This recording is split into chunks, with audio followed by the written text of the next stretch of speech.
Anika Mehra arrived in Canada as a dream-filled bride, ready to start her life with Rohan Kapoor, the charming husband everyone envied. But behind the smiles and celebrations, Rohan and his brothers, Vikram and Karan, hid a cruel secret that would shatter her world. When a forced abortion pushed Anika to the edge, the obedient bride transformed into someone no one could imagine. What happened next would shock the city and leave a trail of blood, betrayal, and cold revenge. Can one woman's pain turn into a meticulously planned nightmare?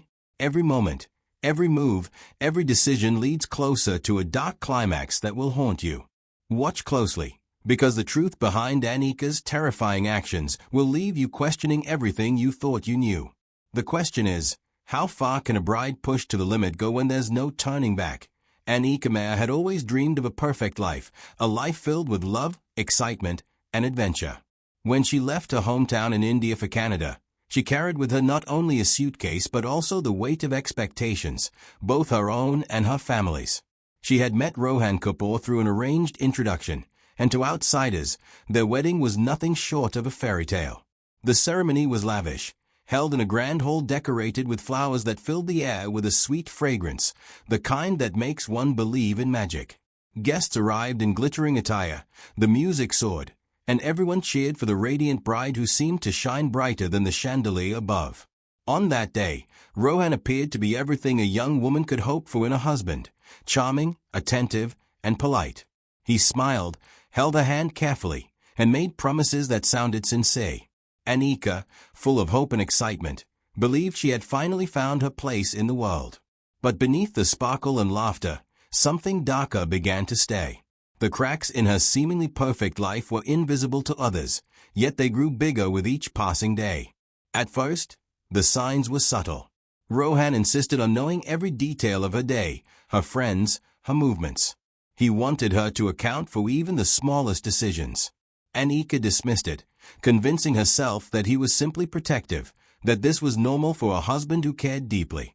But soon, the pressure intensified. He began questioning her family, isolating her from people who could have offered support.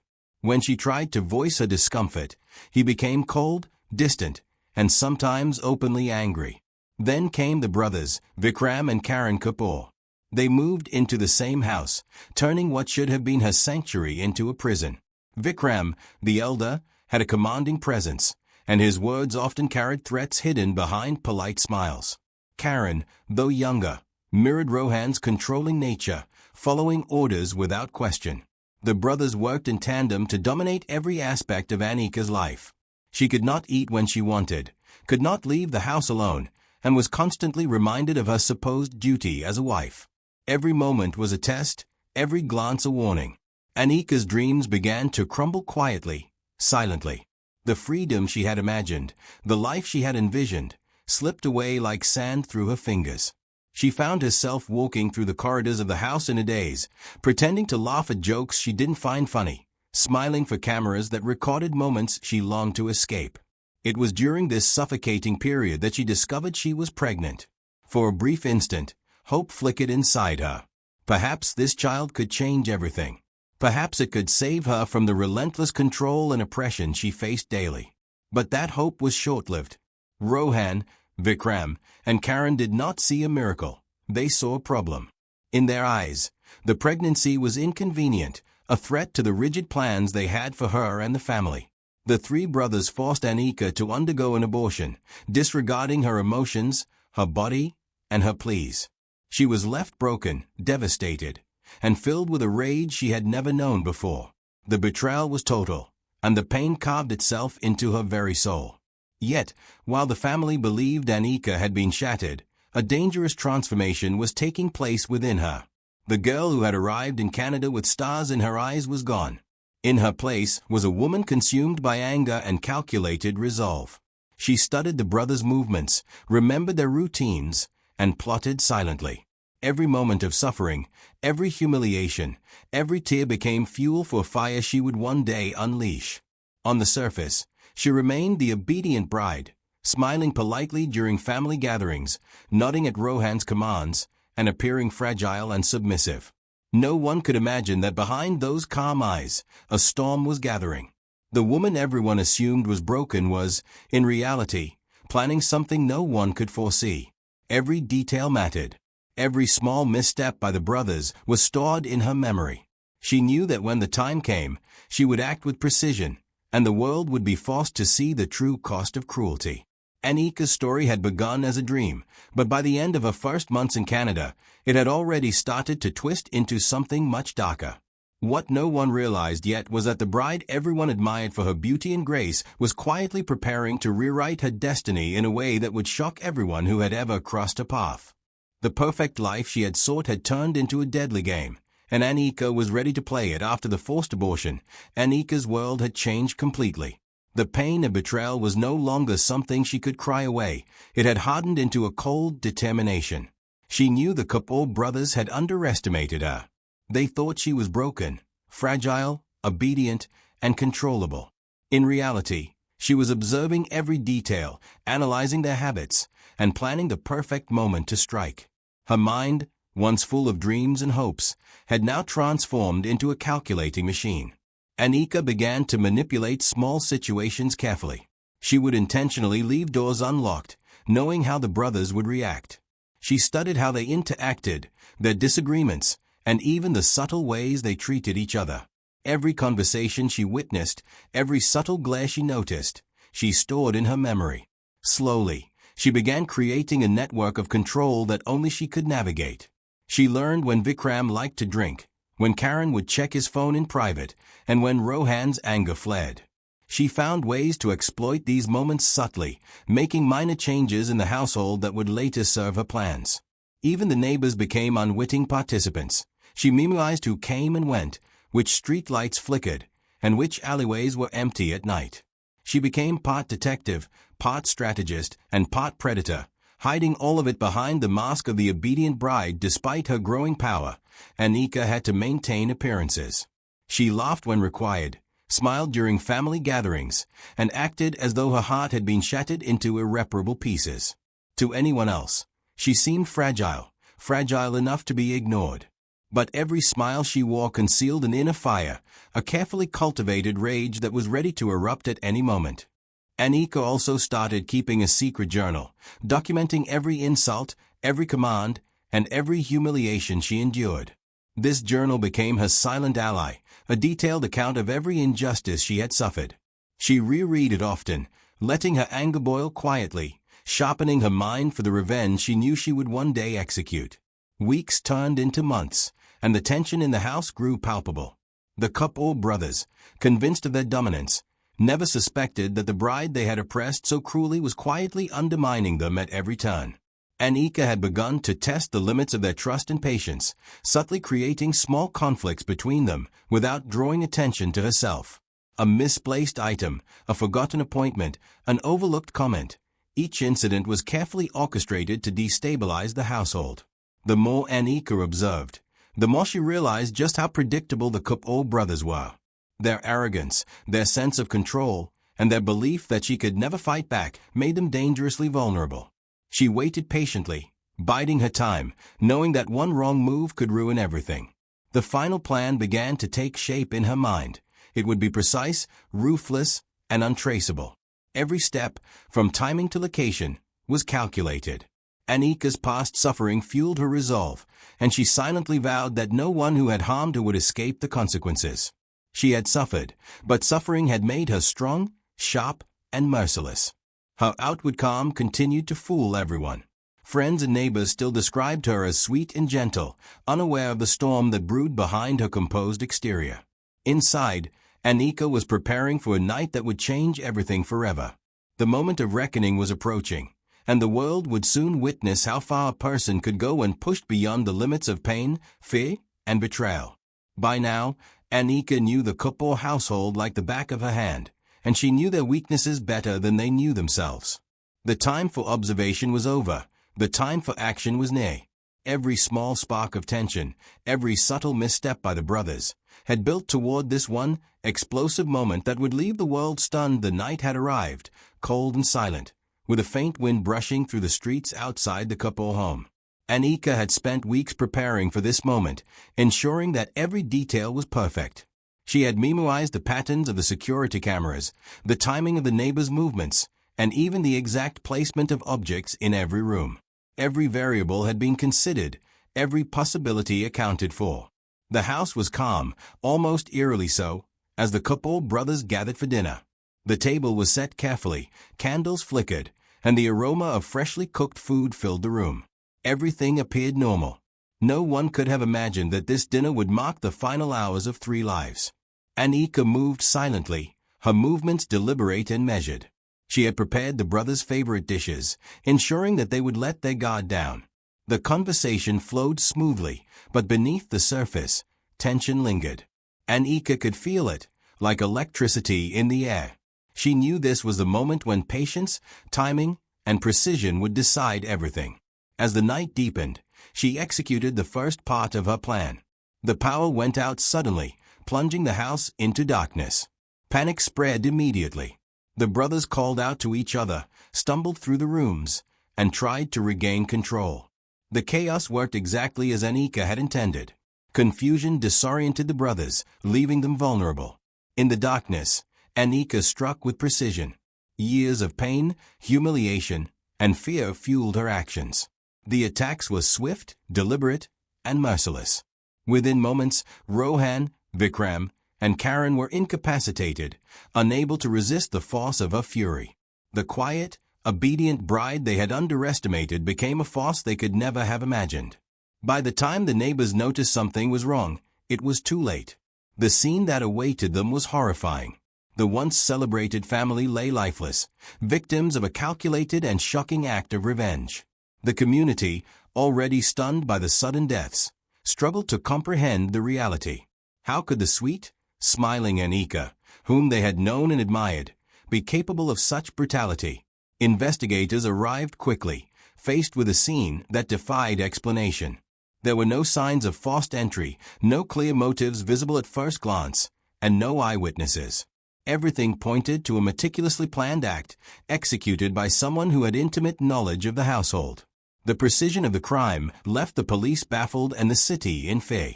Anika, meanwhile, remained composed. Her face, calm and serene, betrayed nothing of the storm inside her. To anyone watching, she appeared as a shocked and grieving bride. Her outward innocence was her greatest weapon, and it protected her as the investigation began to unfold. Even as police combed through evidence and neighbors whispered theories, one question loomed over everyone. How could someone so seemingly sweet, so carefully observed, execute such a perfect crime? The answer lay hidden behind Anika's quiet exterior, a secret she alone had carried, nurtured, and unleashed with chilling precision. The night of horror had ended, but the story was only beginning. The city would soon learn that appearances could be deceiving, and that sometimes the most dangerous storms are the ones nobody sees coming. The morning after the murders, the neighborhood was engulfed in shock and disbelief. News of the deaths spread like wildfire, leaving everyone stunned that a family so admired, so seemingly perfect, could be torn apart in one night. Inside the house, investigators moved cautiously, careful not to disturb a scene so meticulously planned it almost seemed staged. Every detail suggested familiarity. Someone who knew the house intimately had carried out the killings. Nothing was out of place, except for the absence of life where there should have been vibrancy. Inspector Leena Desai arrived at the scene with her team, her eyes scanning every corner, every shadow. She immediately sensed that this was not a crime of passion or a random act of violence. The precision, the timing, the lack of forced entry, all pointed to a methodical mind. As she examined the house, she noticed subtle clues others had missed. The way objects had been moved, slight smudges near the light switches, a faint trail in the hallway carpet. They were minor details, almost imperceptible, yet they spoke volumes about the killer's planning and psychological state. Interviews with neighbors provided little help. No one had seen anything unusual, and no one had heard screams or signs of struggle. Everyone described Anika as the quiet, obedient bride, someone who had appeared gentle and timid. No one could reconcile that image with the possibility that she could be capable of such violence. Yet, the evidence was gradually building a picture that contradicted appearances entirely. Inspector Desai delved into Anika's background. She discovered the forced abortion, the weeks of psychological torment, and the isolation Anika had endured at the hands of Rohan and his brothers. Slowly, a narrative emerged. Anika had been pushed to the breaking point, but what she had done went far beyond simple revenge. The killings were executed with precision, calculated to avoid detection and ensure maximum impact. Every step of her planning indicated a mind that was cold, strategic, and fearless. Forensic analysis revealed that the murders had been carried out swiftly and without hesitation. There were no defensive wounds, no signs of struggle beyond what was necessary to overpower the brothers. It was as if the act had been rehearsed in her mind countless times, each movement perfected before execution. The precision unnerved even the most seasoned officers. The media began speculating on the motives, painting Anika as both victim and villain. Headlines highlighted the betrayal, the forced abortion, the cruelty of the Kapoor brothers, but also the shocking brutality of the triple homicide. The public was divided. Some sympathized with her suffering, while others condemned her actions as unforgivable. Throughout the investigation, Anika maintained her calm demeanor. She answered questions with clarity, never raising her voice, never showing fear or remorse. To the police, her composure was unnerving. It was as if she had anticipated every possible scenario, every question, every suspicion. Inspector Desai, however, noticed subtle signs, glances that lingered too long, hands that twitched slightly, a coldness behind her words that suggested an internal calculation far beyond ordinary comprehension. As the investigation progressed, the pieces began to fall into place. The abuse, the manipulation, and the forced abortion were no longer hidden. They became the context that explained, though did not justify, the horrific actions that had taken place. Anika's meticulous planning, combined with her deep understanding of the household dynamics, revealed the true extent of a methodical mind. Yet even with all the evidence, one question haunted Inspector Desai and the public alike. How could someone so young, so seemingly fragile, orchestrate such a precise and ruthless act? The answer lay in the quiet moments before the crime, in the accumulation of years of pain and betrayal, and in a determination that transformed a victim into a calculated force of vengeance. The story was far from over. The trial would bring the world face to face with the darkest corners of human psychology. The courtroom was packed, buzzing with tension and anticipation. Anika Mehra sat quietly, composed, as the prosecution laid out the details of the murders. Every piece of evidence was presented with meticulous care, the planning, the execution, the precise timing. Witnesses described the abuse she had endured, the forced abortion, and the psychological torment inflicted by Rohan and his brothers. The narrative painted a picture of a woman who had suffered in silence, yet the law demanded accountability for her actions. The defense focused on Anika's suffering, arguing that the abuse and betrayal had driven her to a breaking point. They emphasized the years of psychological manipulation, the forced loss of her child, and the isolation she had endured. To the court, it became clear that the case was not merely about murder. It was about the complex and dangerous intersection of victimhood, anger, and survival instincts pushed to the extreme. Forensic experts testified about the precision of the killings, describing how the lack of defensive wounds and the controlled environment suggested someone who had planned every detail in advance. The prosecution argued that this level of calculation negated claims of temporary insanity or uncontrollable rage. They highlighted the journal Anika had kept, detailing the abuse, which also showed evidence of deliberate planning for retaliation. Public interest in the case reached unprecedented levels. Media outlets broadcast every detail, analyzing every aspect of Anika's life and the murders. Social media erupted with debates. Was she a hero avenging injustice, or a cold-blooded killer?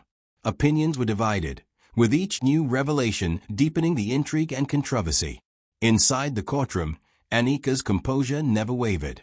She listened intently to every testimony, never showing emotion, yet every expression seemed carefully measured. Even as the prosecution painted her as methodical and ruthless, her silence added to the enigma surrounding her character.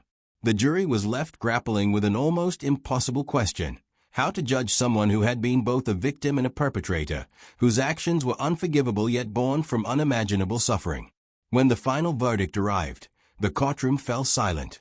Anika was convicted of triple homicide, her actions deemed deliberate and premeditated. Yet the judge acknowledged the extenuating circumstances of abuse and coercion, emphasizing the importance of understanding the psychological and emotional pressures that had shaped her actions. The sentencing reflected the tension between justice for the victims and recognition of the prolonged suffering Anika had endured. In the aftermath, the city struggled to process the events. The Kapoor family, once admired, became a symbol of control, manipulation, and unchecked power. Anika, whose life had begun with hope and dreams, became a chilling reminder of what can happen when cruelty and oppression meet a mind capable of extreme calculation. Her story left a haunting legacy, a tale of betrayal, pain, and revenge that blurred the lines between victim and villain. It forced the world to confront uncomfortable truths about abuse, power, and the human capacity for darkness. The image of the smiling, obedient bride who had been underestimated by everyone would forever contrast with the woman who orchestrated one of the most shocking acts of calculated vengeance the city had ever witnessed. Even years later, the story continued to capture the imagination of the public, a cautionary tale about how appearances can deceive and how the quietest storms can be the deadliest. Anika Mehra's name became synonymous with both tragedy and terror, a haunting figure who proved that the consequences of oppression can be devastatingly lethal.